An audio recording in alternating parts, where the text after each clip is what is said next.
Bienvenidos a una edición más del Chat Médico Prevé. La evolución de los virus y las enfermedades retan cada día a la medicina. Los investigadores tienen que buscar nuevas formas de prevenir y proteger a la población. Esto puede parecer complicado cuando ya en la edad adulta te dicen que hay que reforzar vacunas de la infancia o que hay que aplicar nuevas vacunas que han surgido como respuesta a nuevos virus, como el COVID, que en tiempo récord los científicos lograron obtener una vacuna. Herpes, neumococo, influenza, papiloma, refuerzo de tétanos, en fin, una gran cantidad de vacunas que nos confunden y a veces no sabemos si debemos o no aplicarlas, y cuándo o con qué frecuencia. Nuestro tema del día de hoy, vacunación en adultos. Nuestro especialista que nos acompaña el día de hoy es egresado de medicina por la UPAEP, especialista en pediatría y subespecialista en infectología por la UNAM y el Hospital de Pediatría Centro Médico Siglo XXI. Profesor titular de pregrado en infectología por la UNAM. Especialista en gestión de salud y bienestar corporativo por la Universidad Anáhuac. Miembro de la Asociación Mexicana de Infectología y Microbiología Clínica. Miembro de la Sociedad Médica del Hospital ABC. Miembro de la Sociedad Médica del Hospital Ángeles. Demos la bienvenida al doctor Carlos Eduardo Aguirre Morales. Al final de la sesión, habrá un espacio para preguntas moderado por el doctor Roberto Carlos Ramírez, subdirector de siniestros de Prevem Seguros. Doctor Carlos Eduardo Aguirre Morales, muchas gracias por estar hoy con nosotros y demos inicio a la plática.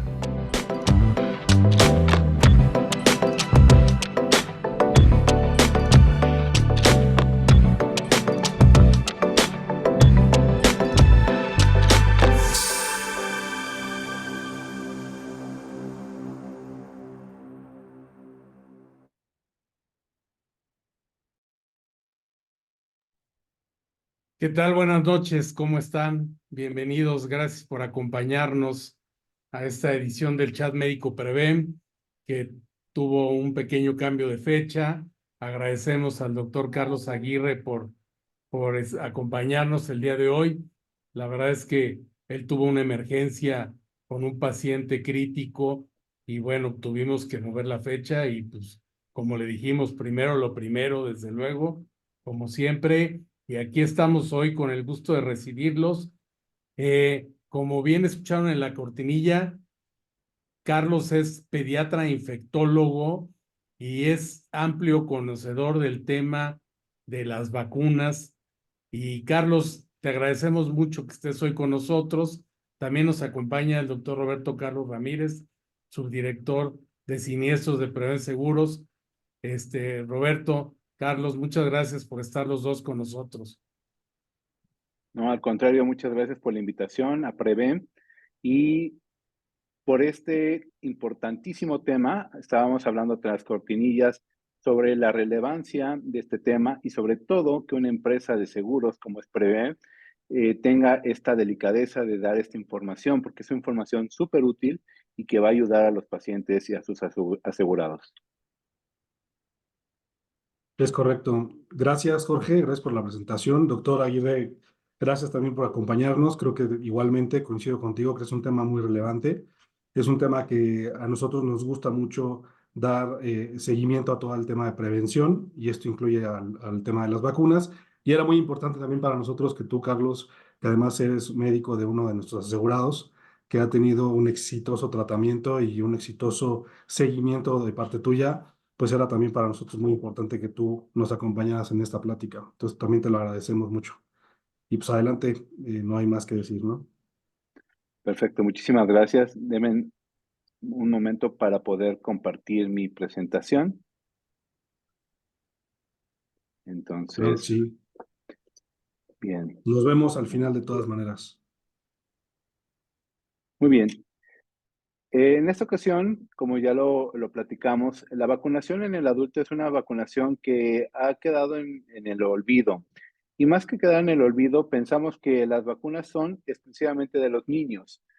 Cumplen el año de edad y ya tienen una serie de vacunas que completan un buen esquema. Sin embargo, se nos olvida de que cuando vamos creciendo nos tenemos que vacunar. Les voy a platicar una historia. Cuando yo empecé medicina, Yo nunca me hubiera imaginado ser infectólogo. La infectología surgió más adelante, pero cuando llegué a mi primer día del internado, me dicen, ¿sabes qué? Te va a tocar esta serie de vacunas. Cuando me dijeron tantas vacunas, dije, Dios mío, ¿por qué me tienen que poner tantas vacunas? Y es cuando empecé a recordar y empecé a notar la importancia de que era la vacunación, porque nosotros como personal de salud tenemos mucho mayor riesgo que la población en general. Sin embargo, la población en general también tiene mucho riesgo de adquirir infecciones y sobre todo estas infecciones pueden generar mucha mortalidad, es decir, que pueden tener enfermedades que pueden ser crónicas y que pueden ser en algunas ocasiones letales. Entonces, vamos a hablar un poco de la agenda de esta charla. Vamos a hablar de las generalidades de las vacunas, la vacunación en el adulto, cuáles son las vacunas que recomendamos. Ya en la cortinilla los explicaban algunas de las vacunas. Hay algunas todavía que están en desarrollo, pero bueno, esas puntualmente las vamos a ir desglosando en la de preguntas y respuestas. ¿Cuáles son las contraindicaciones y precauciones que tenemos que tomar al momento de la vacunación? Porque en muchas ocasiones tenemos ciertas contraindicaciones que son relativas. Las absolutas, es decir, la única indicación absoluta de no poner una vacuna, la vamos a ver más adelante. Vamos a hablar un poco de los mitos y sobre todo los mitos que tienen que ver con el niño, porque no nos vacunamos como adulto porque escuchamos en las redes sociales de que esta vacuna o tal sustancia en los niños genera tal cosa. Y si en los niños genera tal cosa, también a nosotros como adultos nos va a generar algún problema. Y vamos a tener unos momentos para unas preguntas y respuestas. Bien, les quiero presentar esta imagen que para mí me parece siempre que hablo de vacunas, la pongo. Les presento a Edward Jenner. Edward Jenner es un virólogo del siglo XIX, perdón. Y aquí tenemos a un chiquito que se llama Tom. Y este chiquito fue el paciente cero para la vacuna de viruela. Él vio que las personas, las mujeres que hacían las lecheras, que ordeñaban las vacas, tenían unas bulas, es decir, unas bolitas en las manos, y no les daba viruela. Entonces tomó de su hija, que estaba infectada de viruela, tomó una viruela, puncionó la famosa vesícula, y entonces inoculó el líquido a este niño, y este niño se salvó, o sea, no le dio viruela. Entonces es cuando a él se le conoce, a Edward Jenner, como el padre de la vacunación. Entonces, ¿qué es importante? ¿Por qué le llaman? Bueno, el término vacuna viene viene de Louis Pasteur, y le pusieron vacuna por el tema también el tema de las vacas, eso que eran las lecheras que ordeñaban a las vacas, por eso le llaman vacuna, pero no tiene alguna otra relevancia. Y con Pasteur se fueron profundizando los temas de purificación de las vacunas, y a él le debemos la vacuna de la rabia. Vamos a hablar un poco de las generalidades de las vacunas. La vacunación hasta el momento se ha reportado que puede salvar hasta 3 millones de vidas al año. Ustedes lo vieron con COVID. Nosotros cuando empezó COVID en el año 2020 y principios del 2021, antes de que tuviéramos la opción de las vacunas, las personas fallecían. Empezó el tema de la vacunación y quizá enfermaban, pero ya no se enfermaban tan gravemente como lo vimos en la variante Delta y también en los inicios de la variante Omicron. Yo recuerdo mucho en enero del 2021 que las personas, la verdad fue un momento muy crítico de la pandemia, fue el momento creo que donde más personas se infectaron, pero fue el momento también que empezamos a la vacunación. Primero empezaron con el sector de salud y después empezaron a los grupos vulnerables. Y es así como empezó a disminuir los números de casos. Actualmente se han reportado que existen 26 tipos de vacunas que evitan enfermedades infecciosas.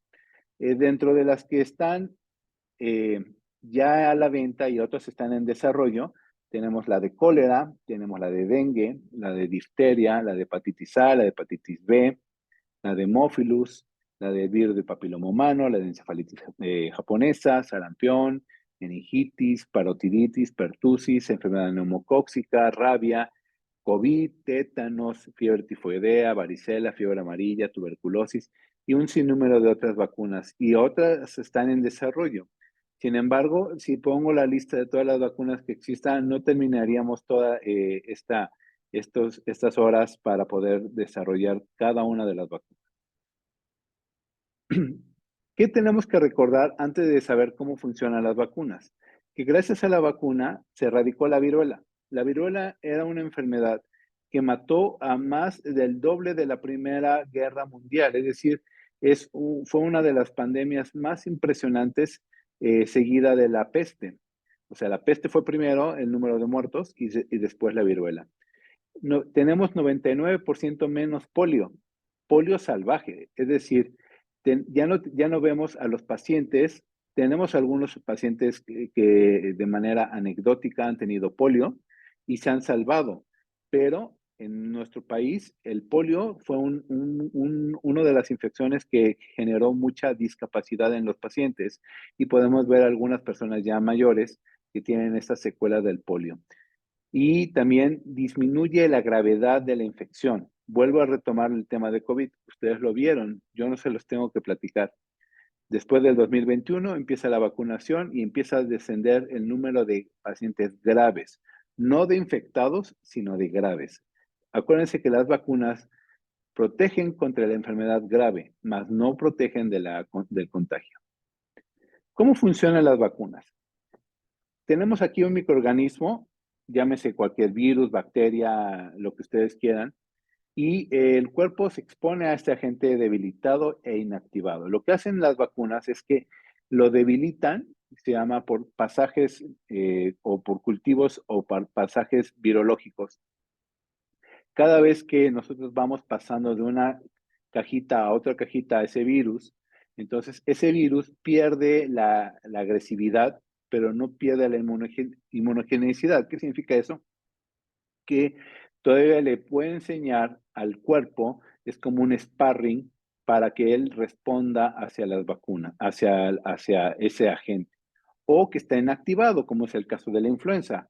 La influenza es bien común que dicen, la influenza me generó una infección porque me puse el virus de la influenza. La vacuna de la influenza no contiene ni siquiera el virus, tiene una partícula de las proteínas de la pared del virus y eso es lo que genera la inmunidad. Es decir, que le enseña al sistema inmunológico que este cuadrito o este triangulito es el que tienes que destruir, ¿no? Entonces, ese es malo y entonces el sistema inmunológico tiene soldados especializados para matar a ese virus o a esa bacteria.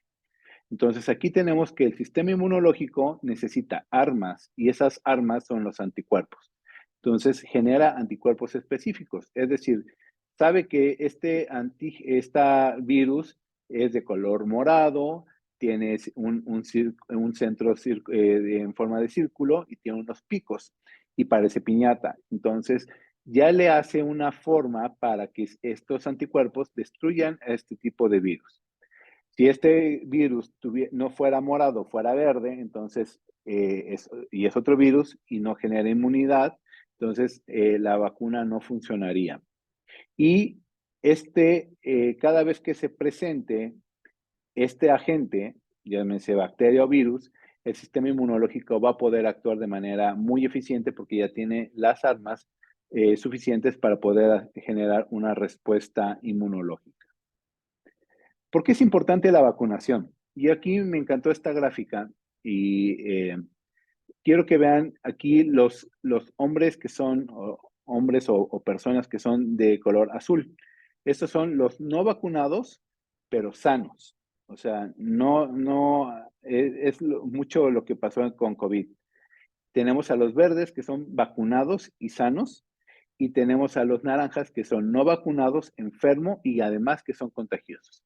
Entonces, cuando nadie está vacunado, que fue lo que pasó al inicio del COVID, que nadie estaba vacunado, entonces tenemos aquí que tenemos muchos pacientes que no están vacunados, pero están sanos. Y tenemos a un par que no está vacunado, está enfermo y además es contagioso. Al cabo de algún tiempo, lo que vemos es que los que estaban sanos son menos. Aquí tenemos una proporción muy de 4 sujetos versus a otros al resto que están todos que son contagiosos y además que no están vacunados. Cuando algunos miembros de la población están vacunados, es decir, que algunos creen en las vacunas y otros no creen. Entonces tenemos aquí algunos que están vacunados en verde y entonces vemos que la proporción de los no vacunados, enfermos y contagiosos va disminuyendo. Y esto también se llama inmunidad de rebaño. Entre más tengamos vacunados, entonces vamos a tener como el siguiente ejemplo, más personas verdes. Entonces, cuando una gran parte de la población se vacunó, que fue lo que pasó con COVID, entonces ustedes vean que prácticamente los que son contagiosos es la minoría. Entonces, es muy importante que la vacunación no solamente es un beneficio para la persona que está recibiendo la vacuna, sino también es un tema de salud pública. Vamos a entrar en sí con las vacunas. Voy a hacer énfasis con las principales vacunas que yo recomiendo. Hay otras que se pueden administrar, pero yo prefiero enfocarme en estas vacunas, por favor. Tenemos en primer lugar a la vacuna de influenza. La vacuna de influenza, hay 2 tipos de vacuna, que es la de virus muertos o está en la vacuna de virus inactivados, que es la que aplican en México. En México no aplican la de vivos atenuados, que es una vacuna que se aplica a nivel nasal. Esa vacuna se aplica en Estados Unidos. En México no tenemos esa vacuna, todo es de virus inactivados y es intramuscular, es decir, un piquete. Tenemos 3 y 4 serotipos de influenza. Muchas veces me preguntan, oye, es que yo busco la 4 valente porque es mejor que la 3 valente. Las dos son igual de buenas. Y les voy a platicar aquí un tema con influenza, es bien importante. Influenza, cuando se desarrolló, la vacuna de 3 serotipos incluye 2 serotipos A y un serotipo B. En México, el que más circula es el serotipo A. Y me van a decir, oye, pero ¿cuál es el serotipo A que más circula? Es el H1N1. Entonces me va a decir, oye, pero ese es el de la pandemia del 2009. No, ese es un tipo de H1N1 que se llama virus pandémico. Ese es otro tipo de virus que sí circula, pero no con gran fortaleza. Pero el segundo que circula y es también que es de los agresivos es el AH3N2. Y tenemos el tipo B, que hay diferentes tipos de B, está el Tokio, el Yokohama, pero el tipo B, ampliaron en Estados Unidos la vacunación con 4 serotipos, porque en 2017 hubo un brote de serotipos de de influenza tipo B. Entonces, esta vacuna de 4 serotipos tiene 2 contra A y 2 contra B. Entonces, pero en México las que circulan es las que están cubiertas con la triple valente. Entonces, cualquiera de las 2 vacunas es segura. En el esquema nacional de vacunaciones, ustedes lo pueden leer y va a decir, de los 6 meses a los 5 años y después arriba de los 65 años una vez al año. Y se tiene que aplicar en pacientes a partir de la temporada, que es a partir de octubre, y termina hasta marzo la temporada de influenza.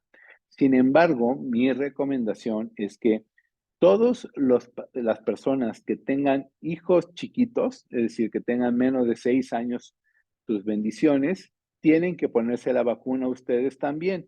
Y esto no es un tema de que sea un mandato. El problema es que los niños son altamente contagiosos de estos virus, entonces lo que vemos es una cadenita. Se enferma el niño, después la hermana y después sigue la mamá o el papá y así, y los abuelos, entonces es una serie de casos muy graves. En una ocasión me preguntaban, oye Carlos, ¿cuál virus te preocupa más, influenza o COVID? Y la respuesta siempre ha sido influenza.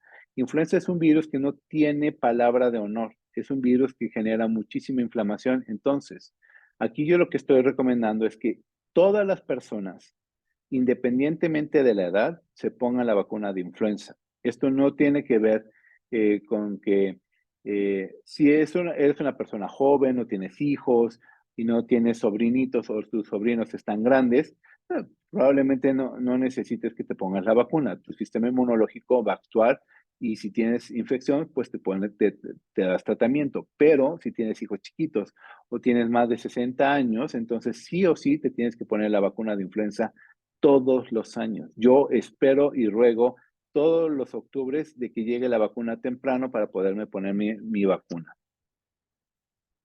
Tenemos aquí la segunda vacuna, es la vacuna de COVID.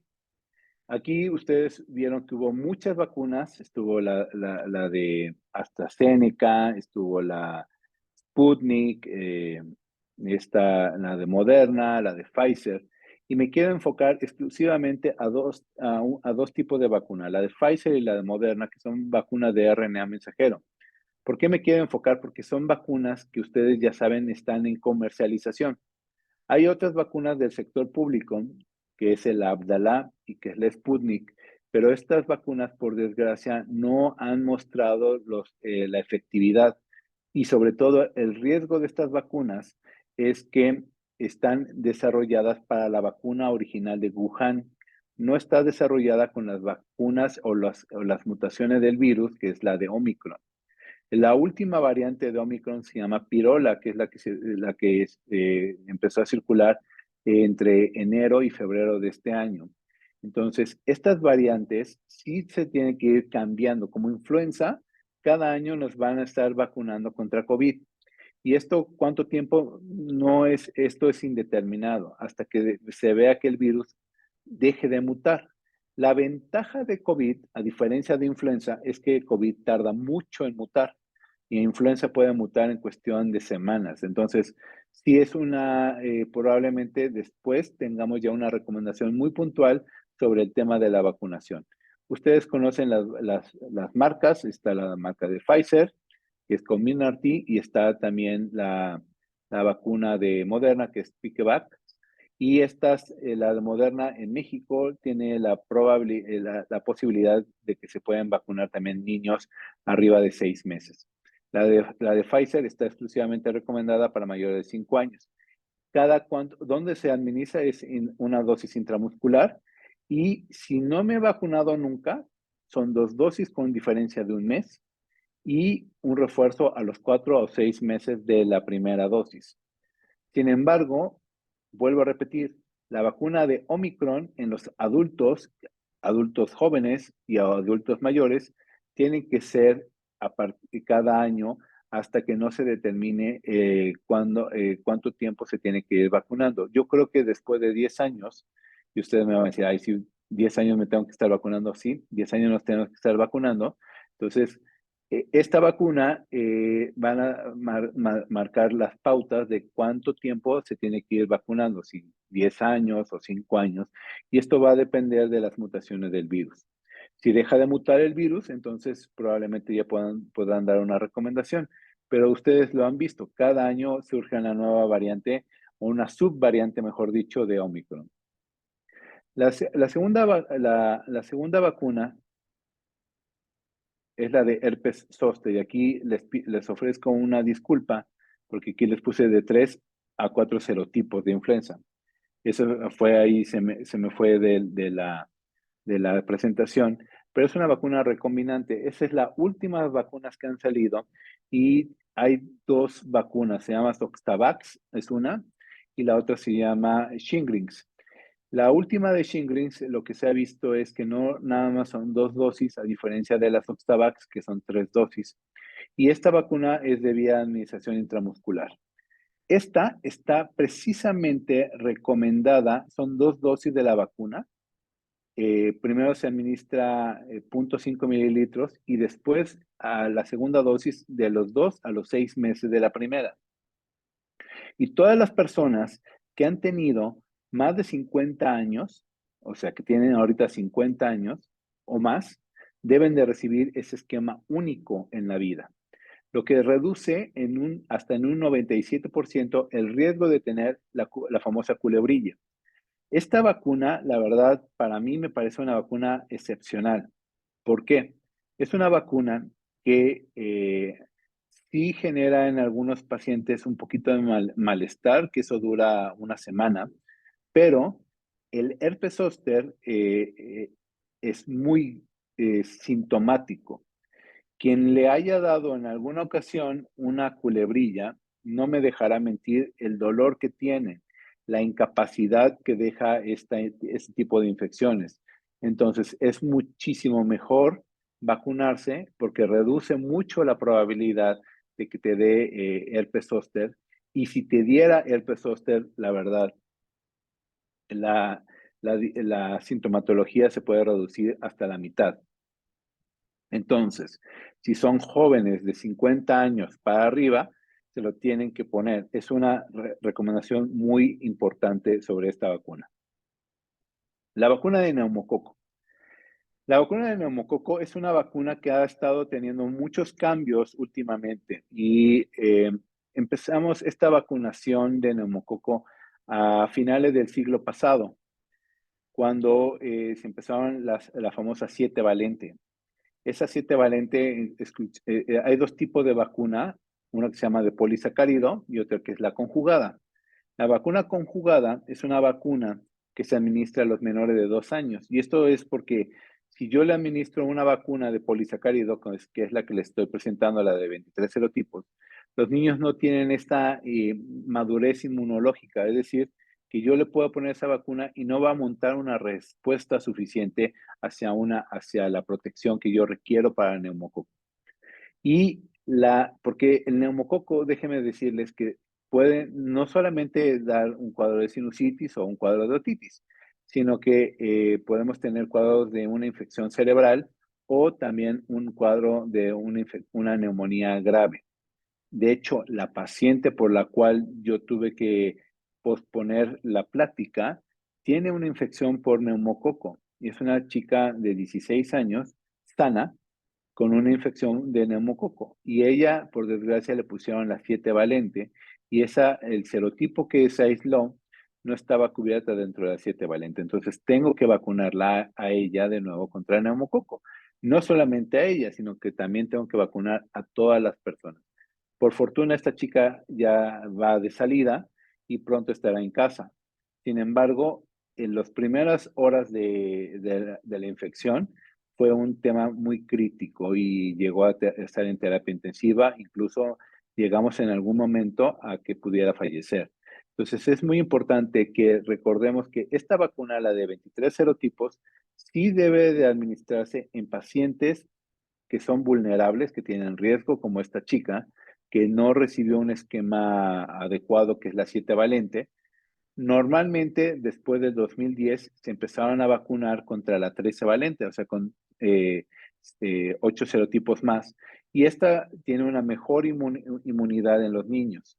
Sin embargo, siempre se recomienda que si nosotros tenemos cuadros de infecciones recurrentes, con cuadros que requieren antibiótico y niños que requieren antibiótico, también se estén vacunando después de los 2 años con esta vacuna de neumococo y se recomienda repetir entre los 10 y a los 15 años una revacunación.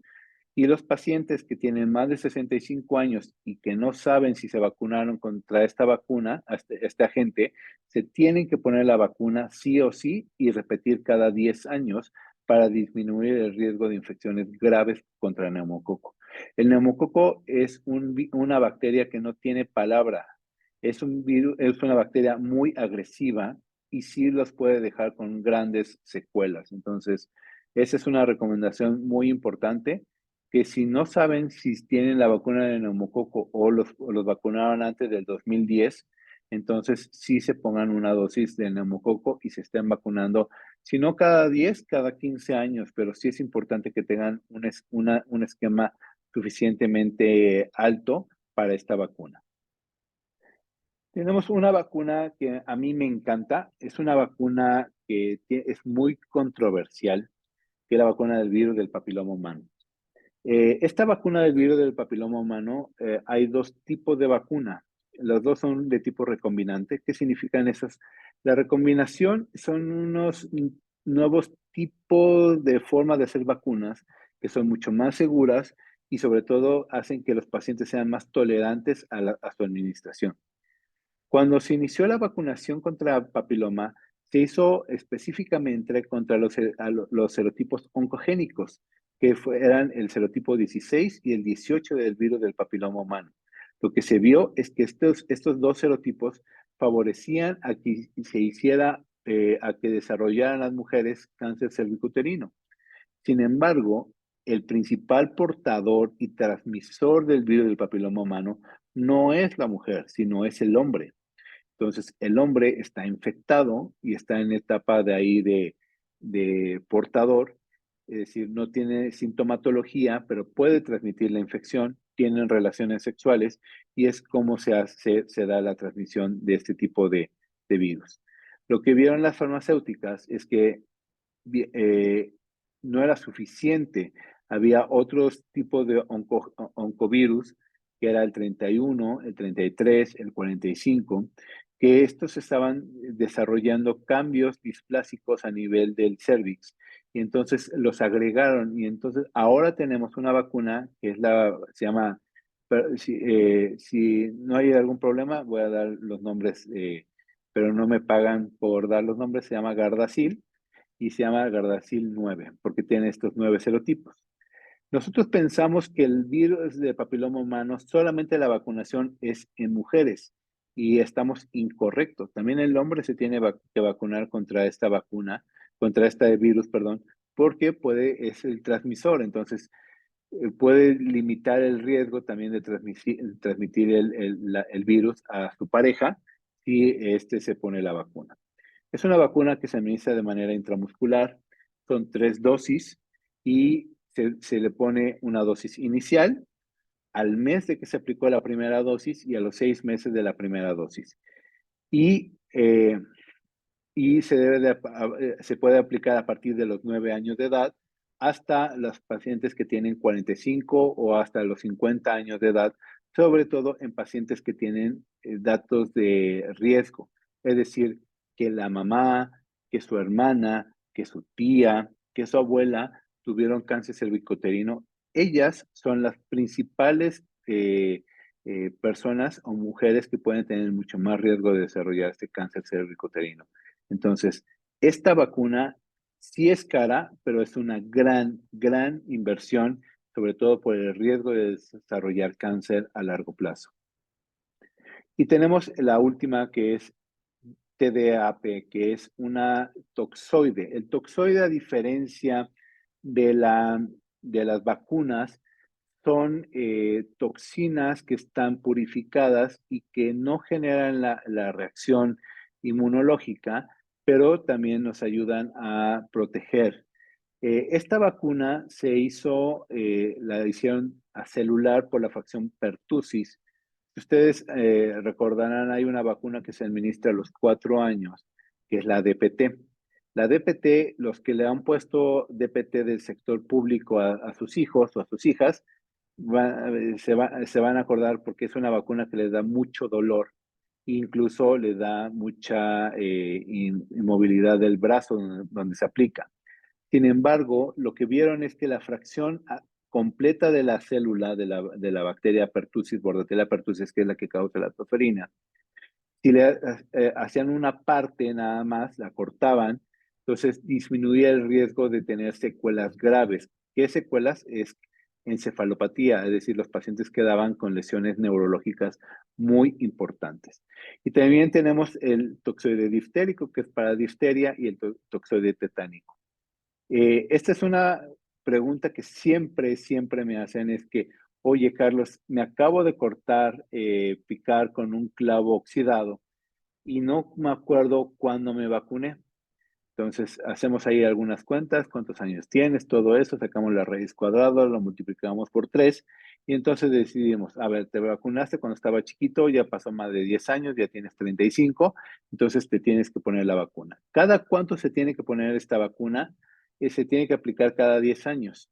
Y esto se recomienda más sobre todo en personas jóvenes, sobre todo las mujeres que piensan o están deseando embarazarse, son las personas que tienen máximo beneficio porque este toxoide, sobre todo el pertúsico, favorece y disminuye el riesgo de que el niño o la niña desarrolle tétanos y que desarrolle tosferina en edades muy tempranas, porque genera una protección hasta un año después de que nace el bebé.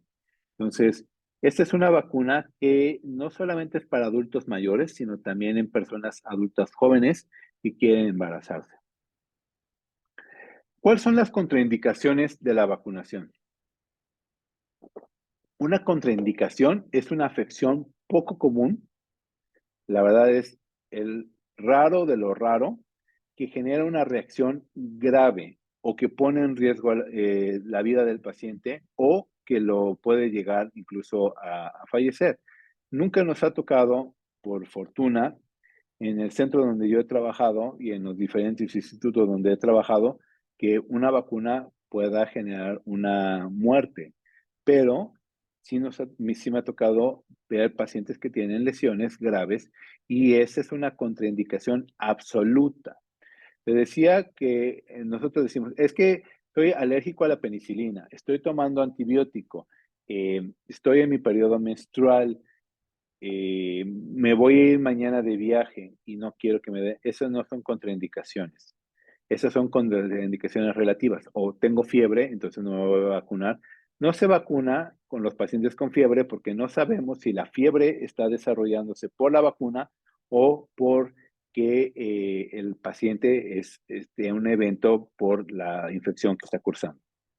Entonces, la única contraindicación, aquí lo estoy poniendo, es historial de reacción alérgica grave de una u otra dosis que se hayan administrado. Si el paciente tuvieron que poner adrenalina o pasó a terapia intensiva por una vacuna, ese paciente no puede volver a recibir esa vacuna y se tiene que hacer una investigación muy específica para ver cuáles son los posibles riesgos.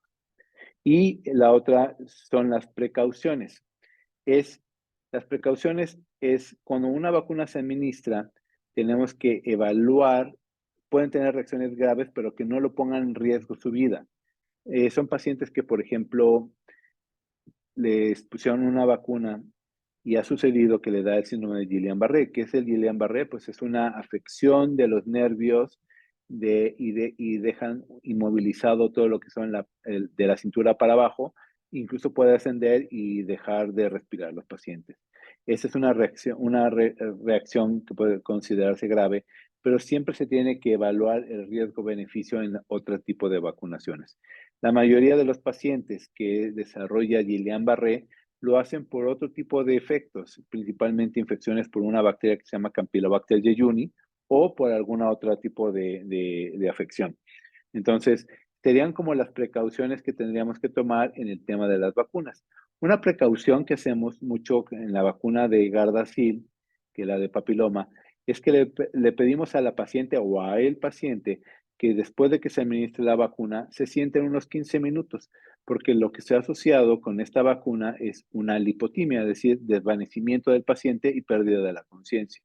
Entonces, sí es un poquito, no deja ninguna secuela, pero sí es como impactante ver a tu paciente, a tu familiar que se acaba de desmayar, ¿no? Después de una vacuna. Hay algunos mitos y hay algunos hechos. O sea, ¿cuál es el mito? Y este sí lo quiero mencionar porque es un mito que la verdad nos ha costado muchísimo, muchísimo trabajo desestigmatizarlo. Esto, incluso el que generó este mito fue un doctor. Y ese doctor, por fortuna, ya no tiene licencia y está en la cárcel, porque generó que se perdiera grandes dosis de sarampión.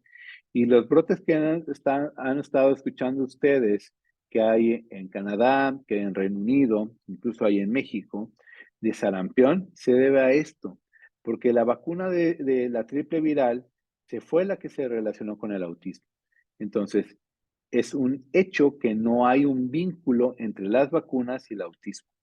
Y la vacuna de triple viral, que es la que tiene sarampión, rubiola y parotiditis, es una vacuna completamente segura y se debe de administrar en todos los niños entre el año y los 4 años de edad.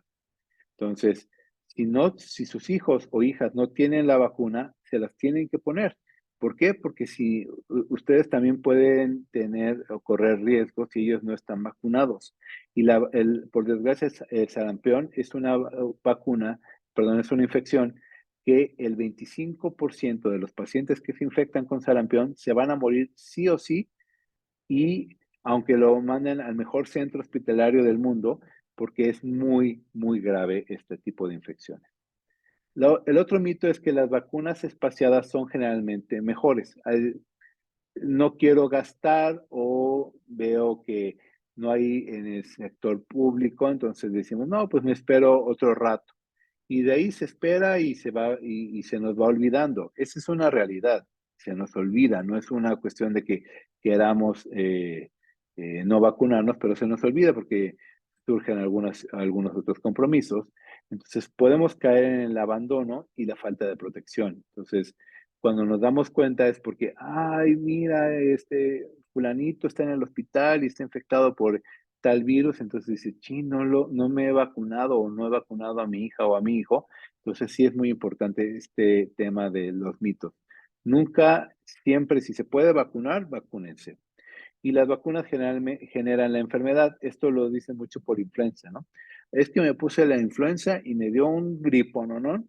Las vacunas, la producción de las vacunas permiten que sean seguras. Aquí lo pongo así, porque la vacuna de influenza, por ejemplo, no hay forma que genere la infección.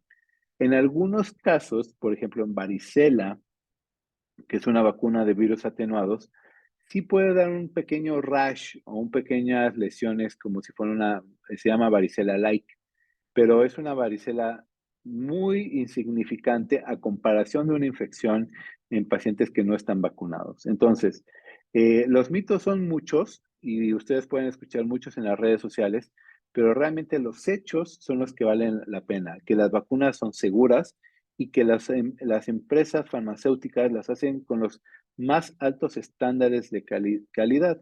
En una ocasión me invitaron a ver cómo producían una vacuna que es la de hepatitis B. Y para entrar, o sea, tuve que pasar, si mal no recuerdo, unas 5 puertas y lavarme, cambiarme, todo eso. Fue algo terrible. Hasta cuando terminó, cuando fue la época de COVID, me acordé de eso, que cuando fui a ver cómo producían la vacuna de hepatitis, y prácticamente lo único que te permiten es respirar, pero ni siquiera puedes tocar o que tengas algún cabellito fuera. ¿Por qué? Porque todo puede contaminar o todo puede alterar la vacuna. Entonces, las farmacéuticas sí tienen mucho riesgo mucho sentido de la seguridad y la importancia que tienen las vacunas en los pacientes. Por mi parte sería todo. Estas son mis redes sociales. En Instagram estoy como doctor.carlos-aguirre y mi correo electrónico es dr.carlos.aguirre@hotmail.com. Por si tienen alguna duda, estoy para servirles. Entonces, dejo el micrófono abierto para cualquier duda que tengan y con gusto se las responderé. Muy buena plática, Carlos. La verdad es que increíble la información. Muchas dudas estoy seguro que han quedado despejadas, pero vamos a ver qué nos dice Roberto con las preguntas. Sí, no, la realidad es que fue muy buena charla. Creo que muchas de las dudas que traía mucha gente sí quedaron solventadas. Pero bueno, de las preguntas que nos hacen, Doc, Carlos, la primera es, ¿algunas vacunas pueden provocar reacciones diferentes en adultos que en niños? Normalmente la reacción en el adulto y en el niño es similar. Sin embargo, en el adulto, por la cantidad del inóculo, es decir, la cantidad que se administra de la vacuna, como es mayor que en el niño, puede generar reacciones un poquito más importantes. Es decir, que si se va a poner roja la zona de la aplicación, se va a poner mucho más roja en el adulto o puede tener un poco más de dolor, pero prácticamente son las mismas que en el niño, ¿no? Simplemente varía en el tema del inóculo que puede tener un poquito más de duración de la sintomatología, pero normalmente no son graves. Ok, muchas gracias, doc. La siguiente es, ¿qué tan comprobado se tiene que si fuiste vacunado de pequeño, no te infectes de adulto? Este es un tema, ahí no lo puse en la plática, pero los niveles de anticuerpos que son los que nos protegen se llaman anticuerpos protectores o neutralizantes, que eso lo veíamos mucho esos términos cuando era la época de COVID. Esos Mm, anticuerpos son anticuerpos que están como muy dirigidos hacia ese patógeno, llámese virus o bacteria. Y esos anticuerpos tienen un pico máximo y una duración durante el tiempo. Sin embargo, estos caen. Lo que hemos visto, por ejemplo, con pertussis, con Bordetella pertussis, que es la que genera la tosferina, que después de cumplir los 20 años, los niveles de anticuerpos caían hasta en un 50%. Hubo una recomendación incluso que en las personas o en las mujeres que se deseaban vacunar, una vacuna que se recomendaba era la DPT, mm, no por lo del tétanos, sino por la fracción pertussis. Entonces, las vacunas, aunque yo me haya puesto la vacuna, por ejemplo, hay vacunas que son muy buenas y que son inmunogénicas de por vida. ¿Cuáles son? La de sarampión, la de rubiola y la de parotiditis. La de parotiditis ha bajado su grado de inmunogenicidad, pero la de sarampión prácticamente es de por vida. Y también la de hemófilos influenza. Entonces, son vacunas que esas me van a proteger por siempre. Sin embargo, hay vacunas y la mayoría de esas vacunas necesitan un refuerzo, sobre todo cuando nuestro sistema inmunológico empieza a decaer, que es en los extremos de la vida de las personas, es decir, cuando cumplimos 60 años. Entonces, ok. aunque esté vacunado de chiquito, no me descarta la probabilidad de que tenga que tomarme los niveles de anticuerpos. Ahora, muchas personas dicen, no, pues mejor me voy a un laboratorio y me tomo los niveles de anticuerpos.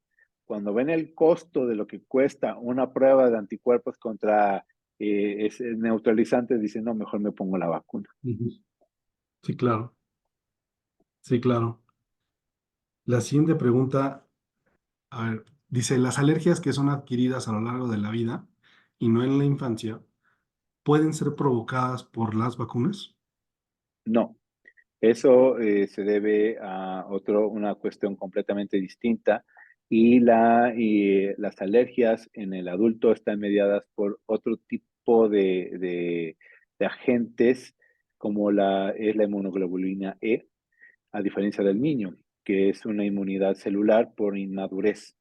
Entonces, las personas que tienen alergias del adulto o que desarrollan alergias en la etapa adulta se deben a otros factores de riesgo no asociados a las vacunas.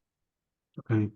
Carlos, nos piden que vuelvas a dar tus datos de contacto, por favor.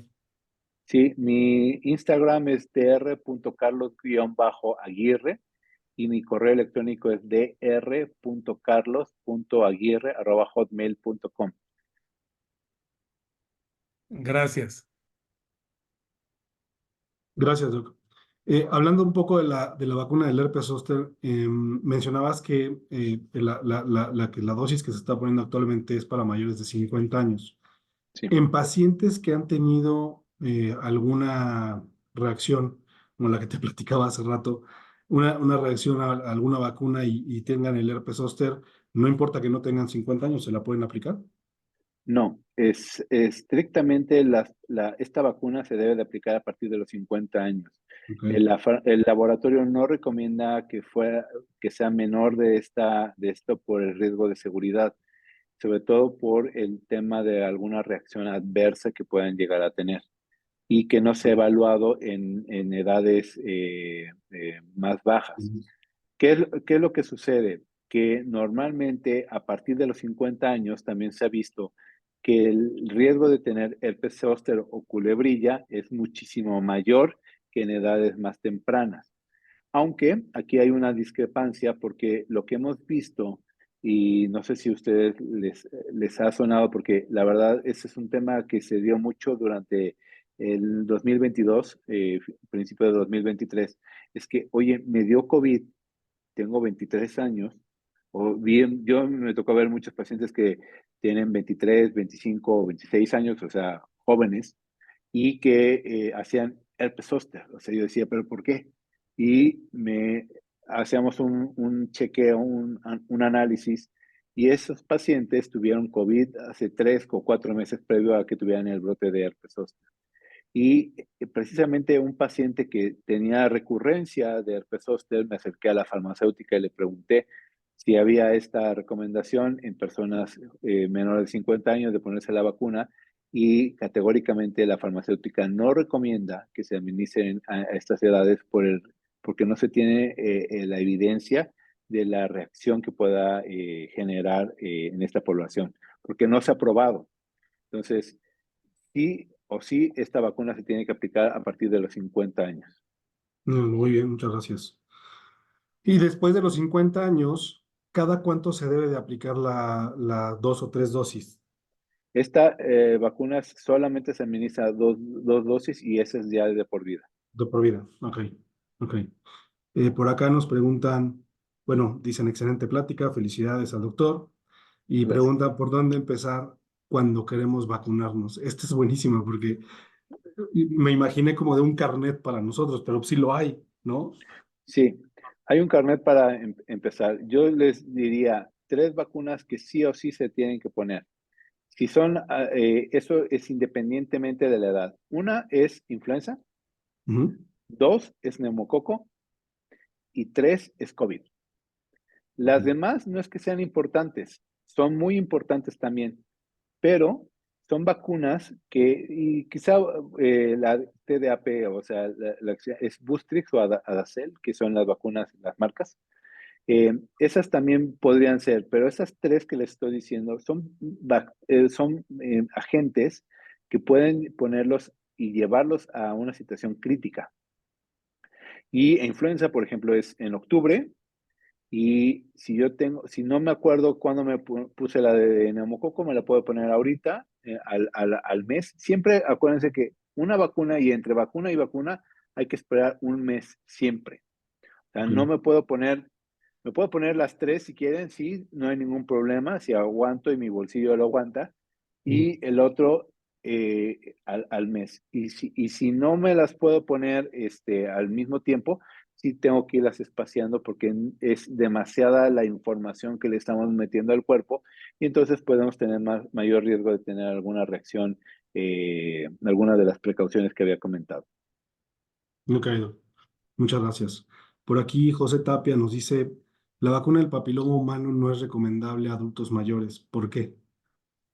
Esa vacuna, la verdad es que está recomendada para un grupo muy específico. Sobre todo, no se ha asociado tampoco a adultos mayores porque tampoco se ha probado. Es como la vacuna de herpes. Solamente se prueba en ciertas poblaciones, y cuando hacen el análisis de la vacuna, no encuentran algún beneficio que le da a ese tipo de poblaciones. ¿Por qué? Porque no generan una inmunidad suficiente. Hay que recordar que para que una vacuna sea lanzada al mercado y sea aceptada, bueno, ustedes mejor que yo lo vieron, cómo se hicieron las vacunas de COVID, que las hicieron rapidísimo, y eso es gracias a que ya tenían todo gracias a un brote de ébola que hubo en África, porque esas vacunas iban para ser para vacunas para ébola, y las hicieron para vacunas para COVID. Entonces, tienen que pasar ciertas fases. Y si tú vacunas después de la tercera fase, que es una fase masiva de vacunación, que estamos hablando de miles de personas que recibieron la vacuna, y no hubo una producción de anticuerpos neutralizantes o anticuerpos protectores de más del 60%, esa vacuna no funciona. Entonces, es lo que mismo pasó con Gardasil. Lo que vieron es que en pacientes de más de 60 años no genera una inmunidad suficientemente robusta, por lo cual no lo recomiendan en mayores. No porque no le vaya a dar alguna reacción, sino porque no da una inmunidad. Entonces, el beneficio es muy limitado de esa vacuna. Ok, gracias, doctor. ¿Es posible vacunarte si no tuviste una reacción, como mencionabas en las contraindicaciones, ¿no? Si tuviste una reacción grave, adversa, no te vacunes, ¿no? Pero si no, si tuviste una reacción, pero que no fuera tan grave, pero al final fue un efecto adverso, ¿se recomienda que te vuelvas a poner la vacuna? Siempre se tiene que evaluar el riesgo-beneficio. Y eso lo tenemos que analizar en tanto inmunología como infectología y tomar la mejor decisión, sobre todo con el paciente. Si la reacción que tuvo lo puede poner nuevamente en riesgo y que esa vacuna no es una vacuna que sea tan importante, o sea, que pueda protegerse por otras vías, entonces se puede omitir la vacunación contra esta vacuna. Les platico un caso que me tocó, este fue un niño que le pusieron a un paciente que tenía múltiples alergias, le ponen la vacuna de influenza y entonces hace un broncoespasmo, hace anafilaxia. Lo llevan al hospital, le ponen adrenalina, pero le pusieron la vacuna y a los 5 minutos, o sea, bye, o sea, un broncoespasmo, el niño se puso muy mal, lo llevaron a urgencias y ahí le dieron el tratamiento. Ahí, por ejemplo, ustedes me dirían, ¿ya había recibido alguna dosis? Sí, era la segunda dosis que recibía de influenza, porque no se dan en las primeras dosis, siempre se dan en las segundas o las terceras dosis estas reacciones graves. Me dirían, ¿tú qué recomendaste? Yo le dije, ahí esta recomendación es, no te puedes vacunar contra influenza, si te da influenza, te damos tratamiento, ¿no? O sea, ahí el beneficio de ponerle la vacuna es muy alto, es más el riesgo que el beneficio que le pueda dar la vacuna. Entonces, lo que optamos es dejarle tratamiento. Si fuera contra COVID, también hace lo mismo, o sea, se evita que se vacune para evitar el riesgo de que tuviera una infección, una reacción importante. Ok. Por aquí preguntan, ¿cuál sería tu opinión en tu experiencia de la gente que no se quiere vacunar, que evade totalmente este tema? Que por ejemplo ahora en COVID, sobre todo, digo, en México hubo mucho, ¿no? Pero en Estados Unidos, por ejemplo, era muy notado que hasta las vacunas se les caducaban porque la gente no se vacunaba, ¿no? Fíjate que esto es como una red, o sea, esto está muy asociado a las redes sociales, ¿no? O sea, lo ven en TikTok, en YouTube o en Instagram o en Twitter o ahora X, y empiezan a lanzar ciertos estudios, ¿no? Entonces, te llegan en verdad con información. Me han llegado pacientes con blogs completos de información, de artículos que te dicen, vea, doctor, todo eso. Y yo le dije, "Pues sí, está perfecto. Tú me estás entregando un artículo en contra, pero hay 100 artículos a favor, ¿no? ¿A quién le voy a hacer caso? Al único artículo que me dice en contra y que cuando tú lo lees, tú dices, este artículo está hecho con las patas. Discúlpeme. O sea, perdón por mi francés, pero es la verdad. Entonces, no podemos tomar decisiones solamente con ciertos tipos de información. Entonces, es muy común que hablen con términos rimbombantes, términos muy médicos, y que te hablen y te digan no funciona la vacuna o te puede generar eso. En verdad, el daño que se hizo por la asociación de la triple viral con autismo, créanme lo que lo estamos viviendo después de 10 años que sucedió eso. ¿Por qué? Por una mala información y sobre todo una situación bastante peligrosa. Entonces, a las personas que usted le diga, no, es que yo no creo, yo respeto su decisión, cada quien toma las decisiones, pero no tienen el sustento científico. Para hacer una vacuna, en verdad, las vacunas que se producen no las produjeron ayer o la semana pasada, son Sí. años, años. La vacuna de COVID se hizo con mucho esfuerzo, pero si no se hacía con esa velocidad, porque ya tenemos mucha tecnología también, o todavía ahorita estaríamos con temas de aislamiento y cubrebocas y todo eso, ¿no? O sea, eh, créanme lo que las vacunas protegen, pero sobre todo te ayudan a que llegues al hospital. Perfecto. Pues no hay mejor mensaje que el del experto y la Claro. realidad es que es totalmente cierto, ¿no? Pues Esa fue la última pregunta, doctor. Te agradezco mucho, de verdad, todo el espacio, todo el tiempo, los comentarios, la plática, creo que fue bastante buena. Gracias también a todos por las preguntas que nos hicieron. Jorge, te cedo el micrófono. Roberto, muchas gracias. Gracias por acompañarnos el día de hoy. Carlos, pues no me queda más que agradecerte nuevamente esta gran plática, interesante información, y que estoy seguro que podríamos hacer 3 o 4 pláticas con este tema, ¿verdad? Y no terminaríamos de aclarar muchas dudas. Y como bien lo dices, las redes sociales se convierten en el mejor enemigo o en el mejor aliado, ¿no?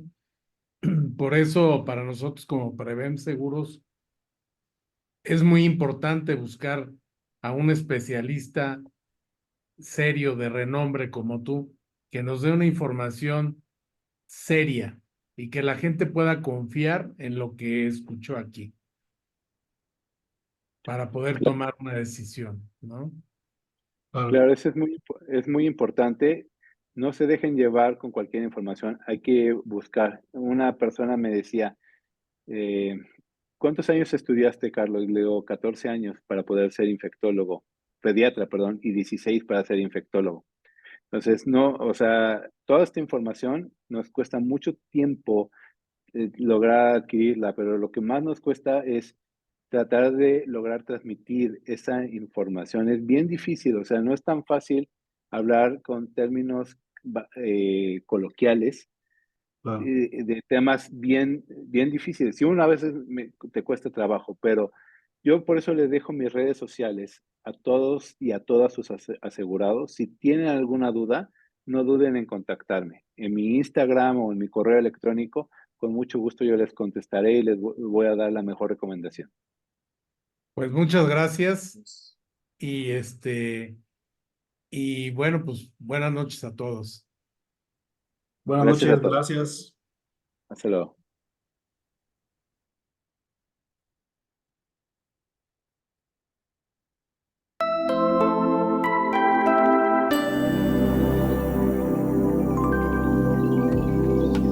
Gracias por acompañarnos al Chat Médico Prevem.